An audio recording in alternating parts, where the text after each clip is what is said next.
देशात वंदे भारत एक्सप्रेस सुरू झाल्यानंतर त्याची लोकप्रियता दिवसेंदिवस वाढतीये. दुरंतो आणि शताब्दी एक्सप्रेसच्या तुलनेत ही रेल्वे अधिक वेगानं धावतीये. त्यामुळं वंदे भारत एक्सप्रेसचे स्लीपर व्हर्जन आता लॉन्च होणार आहे.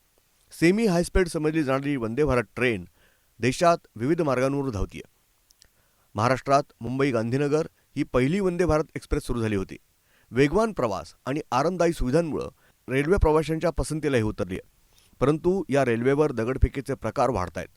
काही समाजविरोधी घटक वंदे भारत एक्सप्रेसवर दगडफेक करतायत.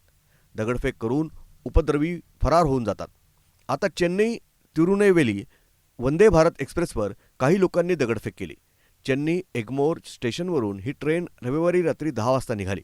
त्यानंतर गंगईकोंदन आणि नारिकीनारू या स्टेशनमध्ये तिच्यावर दगडफेक करण्यात आली. या दगडफेकीत 6 कोचचं नुकसान झालंय. तसंच रेल्वेतून प्रवास करणारे लोकही दहशतीखाली आहेत.